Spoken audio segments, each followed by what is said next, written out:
BBA, BCA, BCom computer కోర్సులో 100% placement లభించే ఏకైక డిగ్రీ కాలేజ్ కూకట్పల్లిలోని i3 డిగ్రీ కాలేజ్ 8367215215.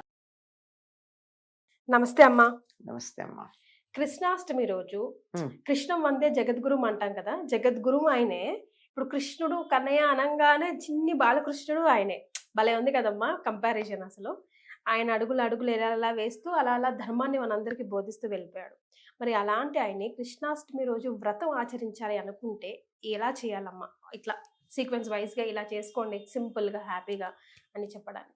కృష్ణాష్టమి వ్రతం చేసేటటువంటి వారు ప్రతి వాళ్ళు కూడా తమని తాము దేవిగా భావించుకుంటారు. అంటే ఇంకా కృష్ణుడు పుట్టబోతున్నాడు, ఇంకా ఆయనకి ఆహ్వానం పలకాలి అనేటటువంటి ఒక ఉత్సాహం కాదు, బిడ్డని కనడానికి ఎంత ఉత్సాహంగా తల్లి ఉంటుందో అంత ఉత్సాహంగా. అందుకు అట్లా ఉన్నప్పుడు ఏం చెయ్యాలి? ఇప్పుడు గర్భవతి అయినటువంటి స్త్రీకి నొప్పులు రావడం మొదలుపెట్టాక ఏం చేస్తారమ్మా? ఏం పెట్టరు తినడానికి. ఆహారం కనుక పెట్టినట్టయితే నొప్పులు బాగా రావు అని చెప్పి అది ఒక కారణం. అయితే మామూలుగా ఏ వ్రతం చేసినా మనం భోజనం చేయకుండా ఆహారం తీసుకోకుండా ఉంటాం కనుక కృష్ణాష్టమి నాడు ఏమీ తినరు, ఏ ఆహారం ఉంటారు, ఉపవాసం ఉంటారు. అంటే కృష్ణ ధ్యానంతో రోజంతా గడుపుతారు. ఉపవాసం అంటే తినకుండా ఉండడం ఒక్కటే కాదు, సమీపంలో వాసం, భగవంతుడికి దగ్గరగా ఉండడం.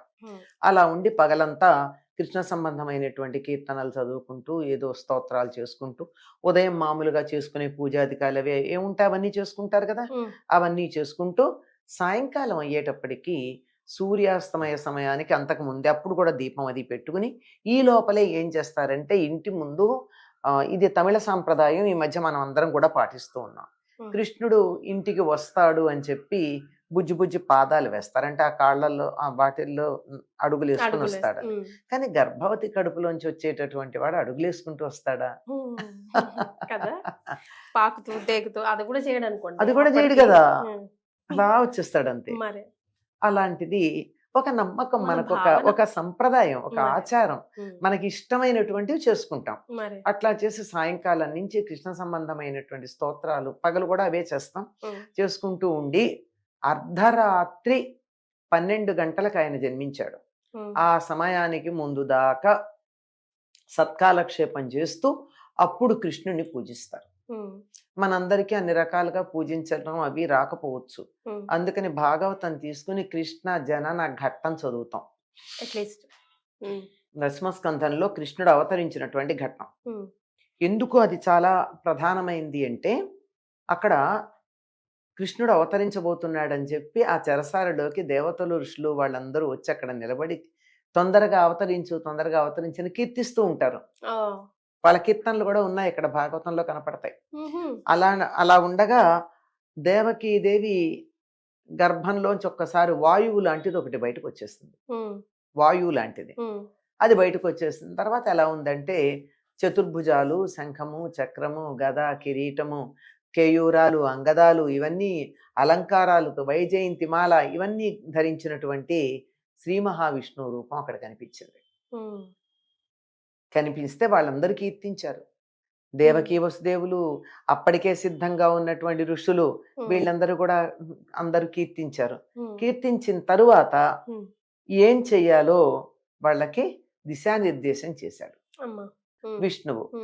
దిశానిర్దేశం చేయటం అంటే ఇలా వెళ్ళండి, అక్కడ యశోద దగ్గర పెట్టండి, మీకేమీ భయం లేదు, తలుపులు అవే తెరుచుకుంటాయి, కాపలా వాళ్ళందరూ నిద్రపోతారు, తీసుకెళ్ళి అక్కడ పెట్టి అక్కడ ఉన్నటువంటి బాలికను తెండి అని చెప్తాడు. అది చెప్పి అప్పుడు మళ్ళీ చిన్న పిల్లాడిలాగా అయిపోతాడు. అప్పుడు ఆయన తీసుకుని పెడతాడు. ఇది ఇంతవరకు ఇది భాగవతంలో ఉన్నటువంటి ఘట్టం. ఈ ఘట్టం చదివి సరిగ్గా కృష్ణుడు అవతరించే సమయానికి 12 గంటలు అవుతాయి కదా, అప్పుడు ఏం చేస్తారంటే ఈ బాలుణ్ణి ఉయ్యాల్లో పడుకోబెట్టి ఊపడం, తర్వాత 4 సార్లు చంద్రుడికి అర్ఘ్యం ఇస్తారు. ఇది ప్రధానం ఈ వ్రతంలో. ఎలా అమ్మా అర్ఘ్యం ఇవ్వడం అంటే నీళ్లు తీసుకునే పడమే అంతే.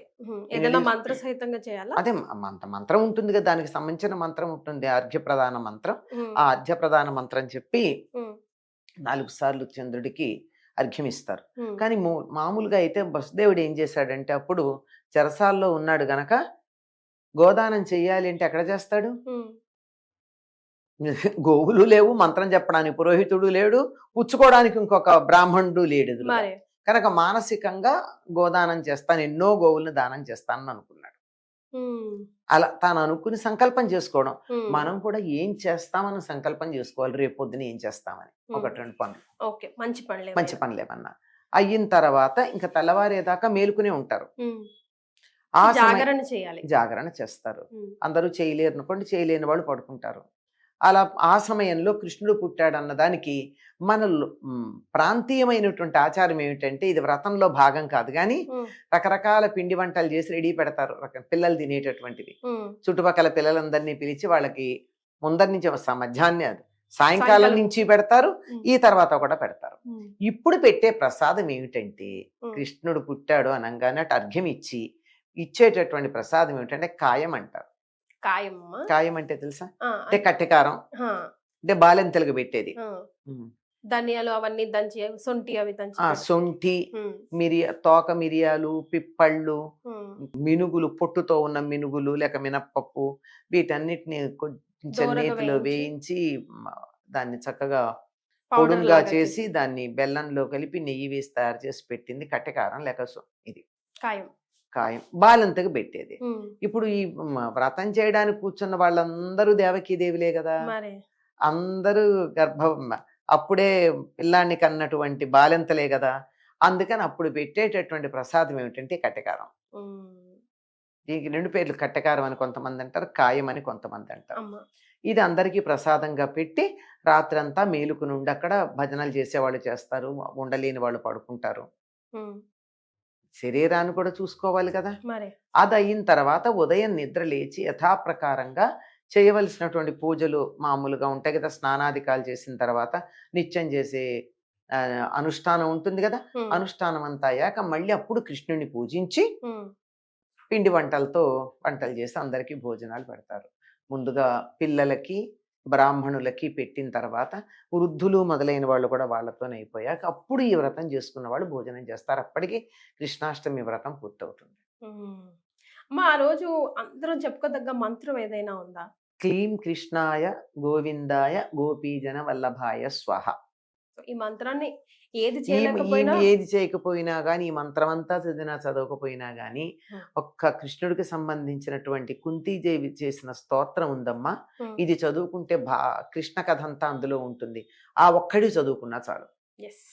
శ్రీకృష్ణాయదుభూషణ నరసఖ శృంగార రత్నాకర లోకద్రోహి నరేంద్ర వంశదహన లోకేశ్వర దేవతానీక బ్రాహ్మణ గోగణార్తిహరణ నిర్వాణ సంధాయక నీకున్మృక్యత త్రుంపవే భవలతల్ నిత్యానుకంపానిధి. మొత్తం కృష్ణ కథ అంతా ఇందులో ఉంది. భవలతల్ త్రుంపవే, నాకున్న సంసార బంధాలన్నీ పోగొట్టవలసింది కృష్ణ అని చెప్పి ప్రార్థించింది. ఇలాంటి శ్లోకం ఏది చదువుకున్నా చాలు, కృష్ణం వందే జగద్గురు అనుకున్నా చాలు, మంత్రమే చదవాలని నియమం ఏముందమ్మా, ఏ స్తుతి చేసినా చాలు. చాలా సంతోషం అమ్మా, ధన్యవాదాలు.